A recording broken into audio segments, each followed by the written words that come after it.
Hello, I'm Dr. William Richardson of the Atlanta Clinic of Preventive Medicine, the full-service family practice and preventive medicine clinic in Buckhead, Atlanta, Georgia.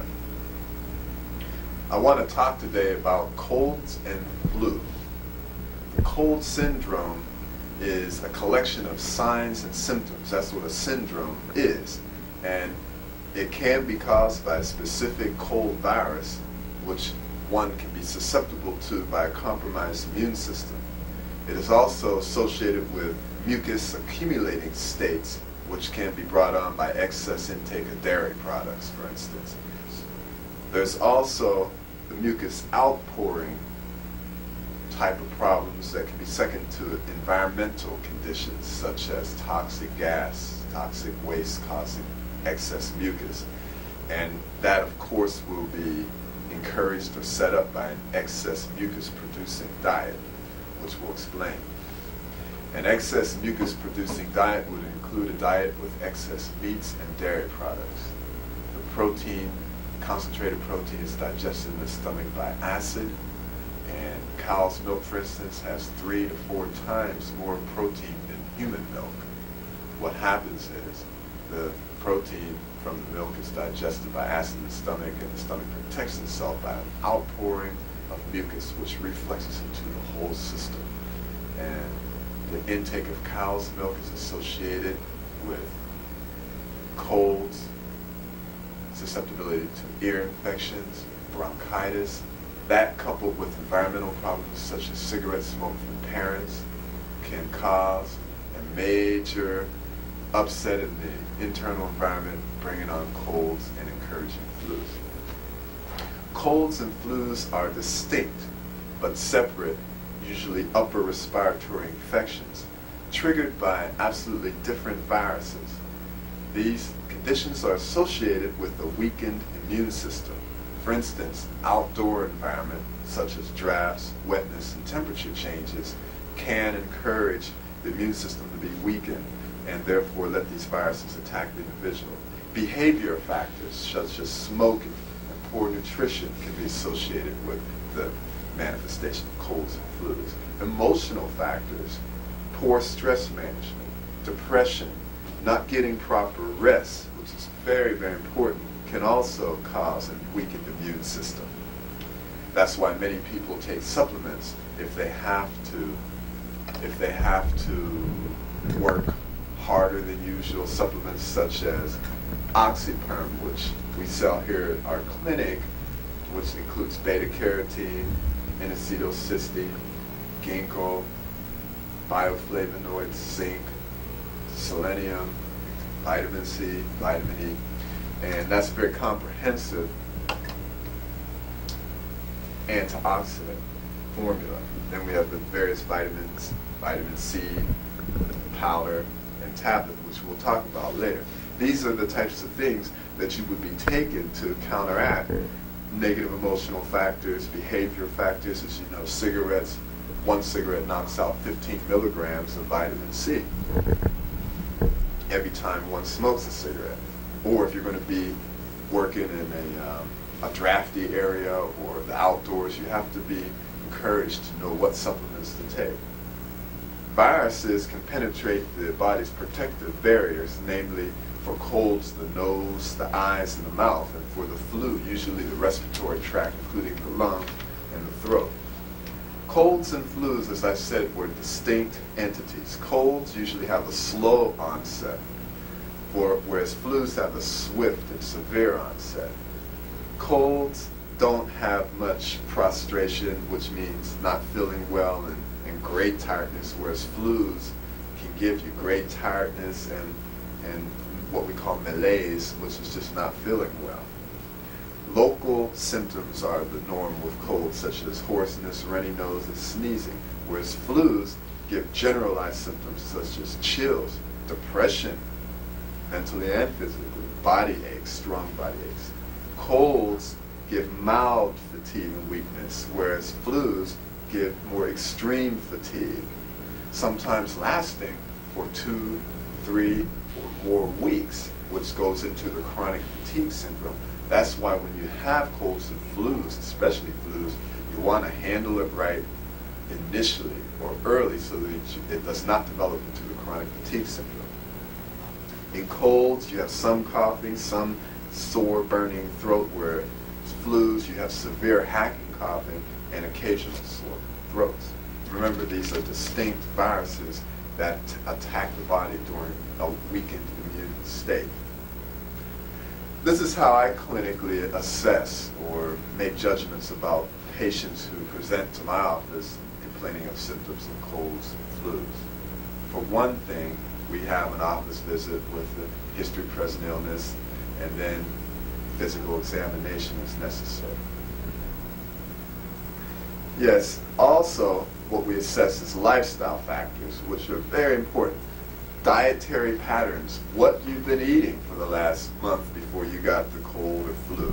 How much fluid have you been taking? Do you smoke? Do you drink alcohol? Do you drink spring water? How's the sleeping and rest patterns and exercise patterns? And what is your elimination history? If one is eliminating with bowel movements 2 or 3 times a week, you're going to have a worse time with colds and flus because of all the poison that's accumulated in the colon. And then, of course, we'll do laboratory assessment as necessary. Monospot test, Epstein-Barr virus antibodies, strep screen for the throat, etc. as necessary. The goals of treatment. Okay, we're going to talk about that. We're done with the lecture part of this. Now we're going to get into the goals of treatment and the actual treatment of colds and flus. Now, as you know, medical science has no real cure for the colds or flus.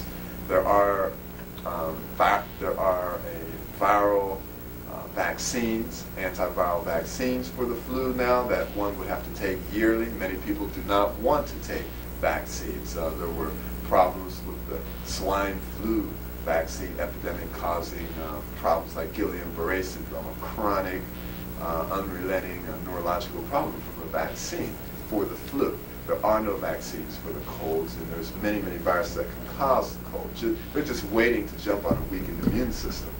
So our goals of treatment, number one, is to decrease and shorten the duration of symptoms and signs of cold and flu.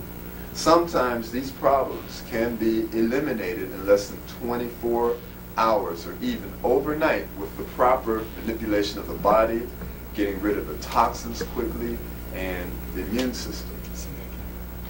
Again, I want to repeat that sometimes these symptoms can be eliminated in less than 24 hours and sometimes overnight with the proper manipulation of the body's elimination systems and immune system.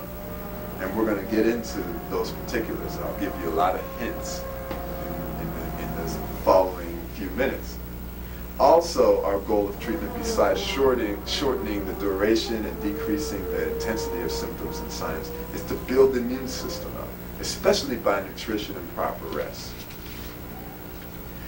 There are certain principles of treatment that have to be stated.